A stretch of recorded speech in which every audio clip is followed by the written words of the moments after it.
Hello and welcome to another episode of Talking About Rock, sponsored by School of Rock, Rochester, New York. They're taking pre-enrollment now at 585-400-7625, or you can visit them at their kiosk location at the Eastview Mall in Victor, New York. Their location opens this spring at 235 High Street Extension in Victor. Today we have for you one of the leading lights of British thrash metal movement. They had music videos which all had regular airtime on MTV's Headbangers Ball, gaining global notoriety. Hailing from Northwest England, Xentrix was formed in 1985 by guitar player Chris Astley. After numerous changes to the lineup, Xentrix signed to Roadrunner Records and entered the studio to record their first album, Shattered Existence. Additional releases followed, with Ghostbusters in 1990, For Whose Advantage in 1990, Dilute to Taste in 91, The Order of Chaos in 92, Kin in 92, and Scourge in 1996. They released their comeback album, Bury the Pain, in 2019, with production from Andy Sneap and mastering by Russ Russell. This new recording showed the band sounding heavier than ever, while still retaining their signature sound. Their latest release, 7 Words, is the 7th studio release from the UK thrash outfit. Today we speak with guitarist Kristian Havard from Xentrix, next on Talking About Rock.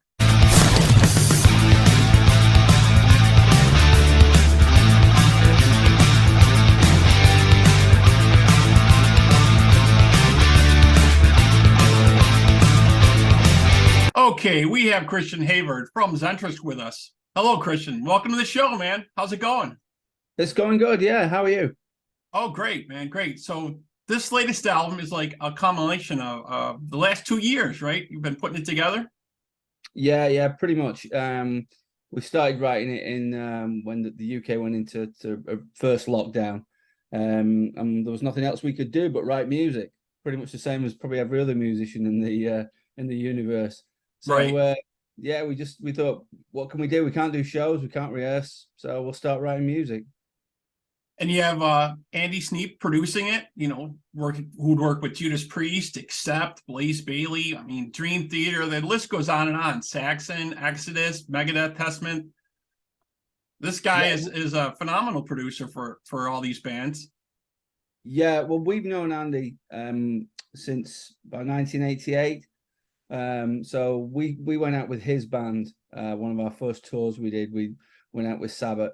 We opened for them back in '89, and we kind of remained friends ever since then. And we keep in touch and sort of see how he's getting on. So when it was time for us to try and start up the band again, he was like, "Oh yeah, come on, speak to me. I'll sort you out. I'll help you out." He'll get you guys all on track, guy. And that's what he seems to be doing for a lot of these artists. Definitely, yes. Yeah. So when he got Accept back together, I have a video production company, so I went and did like an EPK for Accept, and it's just, you could just see how Andy was so excited about getting Accept back together and recording, and it's kind of the thing he likes doing. He likes getting some of ththese bands back and getting them sounding how he thinks they should sound, and that's why one of the reasons. If I had the choice, Andy's a friend, so he's like, it was an easy choice for us. But if I didn't know him, he'd be my number one choice. You know what I mean? Because he's such a great guy. Yeah, he definitely seems to be the choice of metal bands lately, for sure. And you have the same artwork done again by Dan Goldsworthy here that had done some previous cover artwork for you guys, right? Yeah, well, it's a similar deal with Dan, really, because we kind of got in contact with Dan through Andy. Because when Andy was doing his band Hell, Dan was doing artwork for them. And I said to Andy, "Who does your artwork?" He said, "Oh, it's this guy Dan. You should give him a shout." So I got in touch with Dan, and Dan used to be a fan of the band. So, and he's a really great guitar player, actually, Dan. And so when we played, he lives up in Scotland. So when we played up there the last 2 times, we get him up, and he plays a song with us. Dan, he's a great guy, and he's just so easy to work with because he just says what's have you got any ideas for the new artwork? And we go, usually no. And right. No, just listen to the tracks. Yes, that's what he said. Send me the lyrics.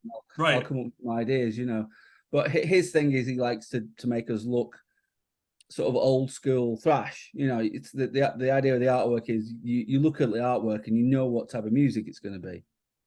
You know, which is like his thing. He's, you know, he says, I want to do it like, you know, like an old school replica thing. And we're like, yeah, whatever you want to do, man, you know. So, but he's our guy now. We're just going to stick with him because he's great, you know. Oh, yeah, definitely. Well, you can see the artwork definitely stands out for sure that he's doing for you guys, and that's great. So let's talk a little bit about the tracks, and in particular, the track 7 Words. You know, I really like these new tracks you guys have out, and that one kind of really stood out to me. Can you tell us a little bit about that? 7 Words was one of the, I think it was probably about the 3rd song we wrote for that album, and that it was kind of like we wanted to have like a pacey track, quite a quick one. So the music was written way, we always start off with the riffs and the music, and then this time Jay, who's our vocalist, he wanted to, you know, he says, I've got a lot of words, I want to write words for this. So I was like, yeah, man, that's great. You know, I'm well happy about that, because not only is it one less thing for me to do, I like it when a vocalist actually, you know, wants to sing their own words. You know, they kind of deliver it with a bit more emotion. Or that's exactly. So much more power and meaning, right? Exactly. Yeah. So I was happy that he wanted to do all that. So he sent me the words to this, and then we went and recorded, and I'm like, so what are they? What is this song about? And the kind of the gist of the song is it's about change and revolution. That's why Dan got this idea for this sort of artwork like this. But he picked up on 7 being this, like, it's kind of a mythical thing in sort of all sorts of spirituality and religion. It's a, you know, obviously the 7th son of a 7th son and all that. You know? So it's got this 7's got like a big so that's what Jay lashed onto that, and he just wrote 7 in that song. That he's tried to make as many 7-word lines in there as he could get in, but the ones that are getting are the No Love Lost, Bring Me the Chaos. And then there's another one as well, which I can't remember because I didn't write it, but I can't think what it is. It's The End of This Has Just Begun. That's it. But yeah, that's kind of like the basis on those words. If you want an in-depth, you probably have to ask him, because he doesn't like to let us know too much about like the meaning. I've asked him to write me some, you know, cheat sheets for interviews.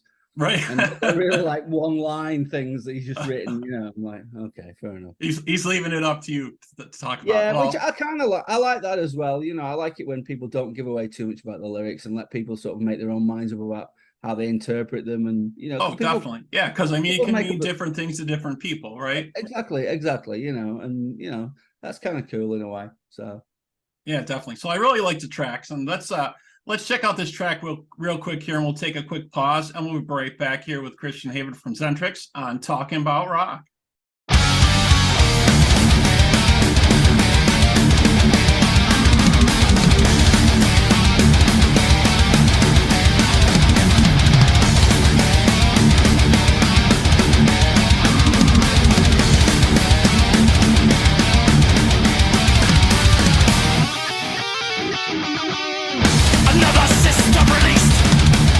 Controlled and policed.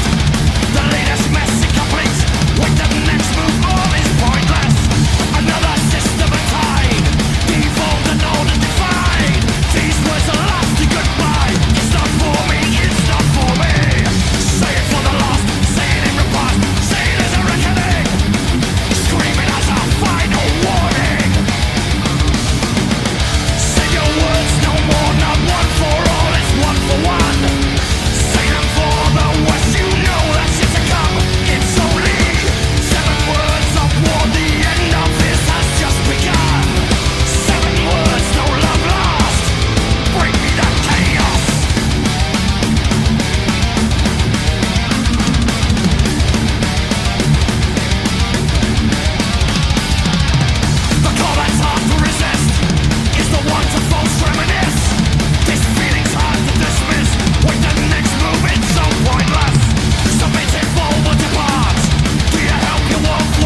Okay, we're back here on Talking About Rock. Just checked out the track here for 7 Words. Excellent stuff. Really like it.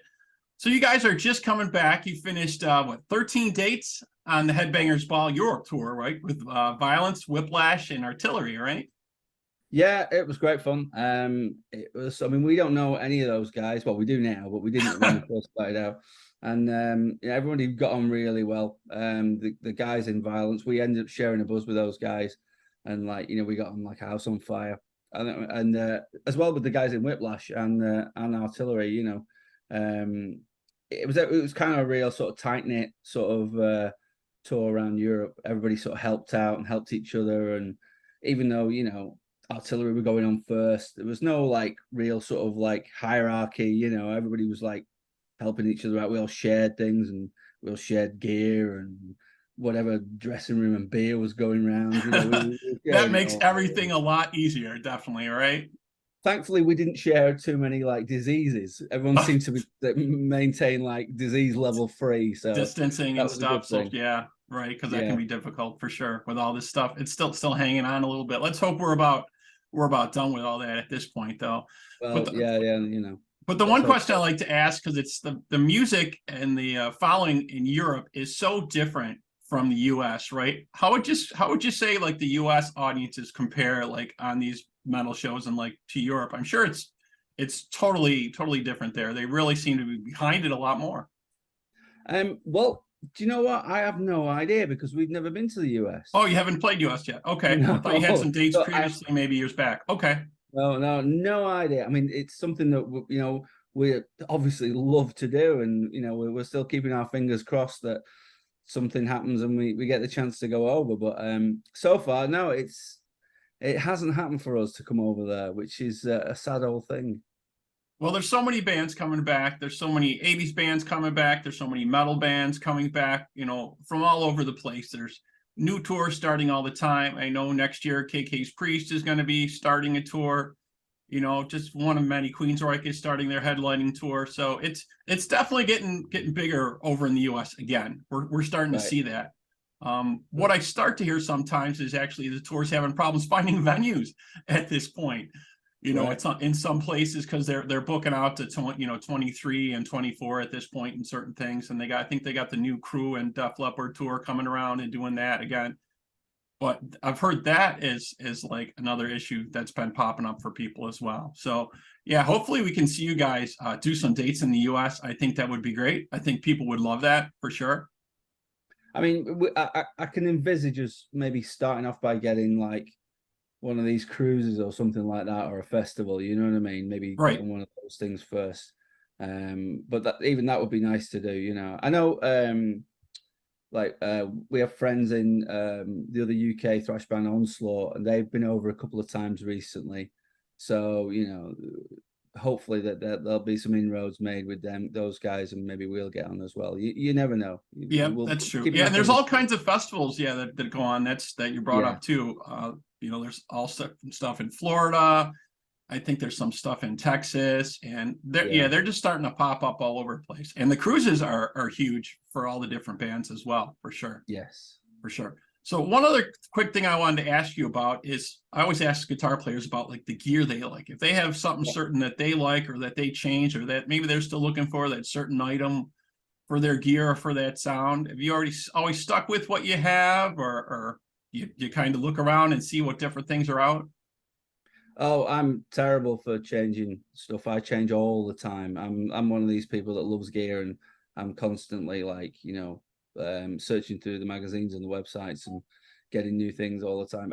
The thing that I've stayed with recently, I mean, I think I've had it for maybe 9 years now, is my Kemper. I really like my Kemper, mainly because I can take it with me anywhere. I have a garage full of Mesa Boogie stuff that hasn't really been turned on for quite some time. Yeah, that was the name for a while, right? Everybody had the Mesa Boogie stuff. Yeah. I mean, the cabs get used all the time. The cabs are amazing. They're like, rock solid. They weigh so much though. They're so heavy.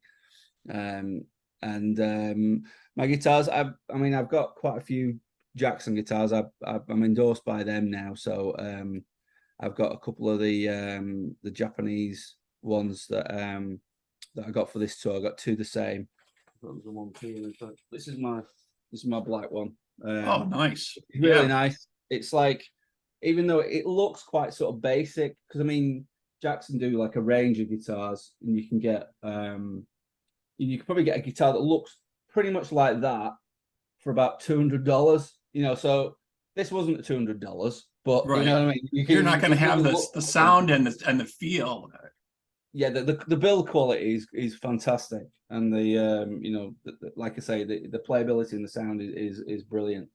So I've got two of these, white one and a black one. And my other favorite thing is I've got is my Enki case. Those things are brilliant, which is a guitar case that you can get two guitars into. Oh, Made by nice. an American firm called Enki.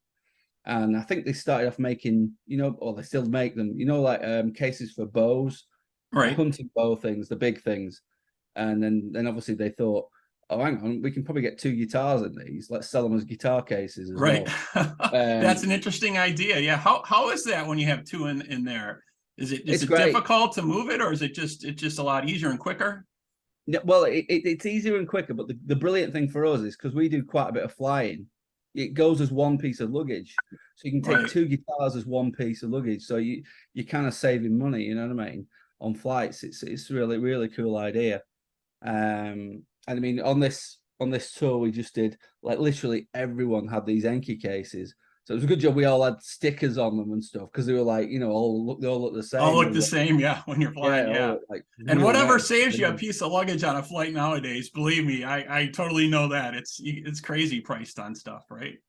Yeah, definitely. So yeah, those are my favorite things at the minute. The Kemper's amazing because you can just get it to do pretty much whatever you want, you know. Nice. And you guys got some dates coming up here. It looks like March 3rd.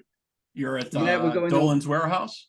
Yeah, we're going over to Ireland. That's actually we went over there in, I think it was May this year, and we had some issues in that we went over in this splitter van. This is quite a Spinal Tap type story. Okay. We went over in this splitter van, and it was fine one day, and then the next day the back door wouldn't unlock, and we were like, oh well, okay. So we called out, like, the AA, the RAC, and the IA people came out, and they started taking bits off the van and stuff. And all your gear's in there, I assume, right? Yeah. Yeah, and we couldn't get at it, but we were at the show, but we couldn't get the gear out. And in the end, to cut a long story short, we couldn't do the gig, and we couldn't get in. Even the locksmith guys couldn't open that door. No, we ended up. It was a big chisel the next day. I ended up opening the van, but it was like, so we're going back there. So we're going, and we've added another show. So we're getting to go back to Dublin to play it's one of our favorite places to play, actually, in Ireland. They're great. There's some really great shows we've had over there. Was it a rental vehicle or something you had that you were transporting the gear yeah, with? But I suppose you're not going back to them again anytime soon. No. Wow. Well, I think we kind of bent that van as well, trying to get in it as well. So I don't think they'll have us back. But yeah, so yeah, we got that, and we've got a hometown gig, and some other stuff that's coming in as well. So yeah, there's stuff happening for us. It seems to be still quite a lot of COVID hangover stuff, though. A lot of the festivals are still booked. They've been booked for 2 years because of the COVID. You know, they're just trying to catch Right, they're up. trying to start up now or have new dates. Yeah. Right? You know, so we'll see. I think there's some stuff in the pipeline that I think once we get the end of this year out of the way, then hopefully there'll be some more news coming our way. Right. And have you guys started writing for the next album yet at all? Little bit here and there, or not just yet? We've got some bits, yeah. In fact, our singer was on about that the other day. So when are we starting properly writing for the next one? I was like, we haven't even got the new one out yet. I haven't even held it in my hand yet. We're talking about writing another one. Hopefully we'll get a bit of mileage out of this one, though, you know, because we only got to play with Bury the Pain. We only got to play about 5 shows on the back of that record. Okay. Because COVID kicked in. That's when it hit, you know, right? Yeah. So it feels like we didn't really get a chance to sort of promote that. So hopefully we'll get a bit more mileage out of this one. You know, we'll see. Well, it's definitely a great album. And folks out there, you definitely want to check it out. 7 Words from Xentrix. It's out now. Definitely check that out. I believe it's available on all the streaming services as well if you want to check it out. It is. Excellent. So folks want to know more about you. Where should they check out Xentrix? Should they check out your website or Facebook or? Yeah, any of those. If you just type it into Google, it's a stupid enough word. There's only pretty much us that have got it. Apart from, I think there's a type of hockey stick, some skis, an automobile sub bass, and there's an animation studio in India. If any fans of Rick and Morty, if you look at the credits, oh yeah, right, if you look at the credits on that, oh yeah, it's not this not the newest season, and I can't remember. It's either season 2 or 3. It comes up Xentrix Studios. Oh really? Yeah. Check it out. Okay, I have to check that out. But definitely Xentrix, the thrash metal band. That's what we're looking for. Yeah, if you type in, it's xentrix.co.uk is our website, but if you just type Xentrix into Google, we come up pretty much top of the ranking. So excellent. Kristian, thank you so much for speaking with us today. I really appreciate it. No problem. Thanks for your time. Yeah, and if you folks out there want to know more about us, you have questions or comments, please feel free to email us at talkingaboutrock@gmail.com. You can like us and follow us on Facebook, Instagram, and Twitter, and check out all our shows on our YouTube channel, and the audio is available on all the streaming services. Kristian, again, thanks, man. Appreciate it. Thanks a lot. See you now. Have a good day.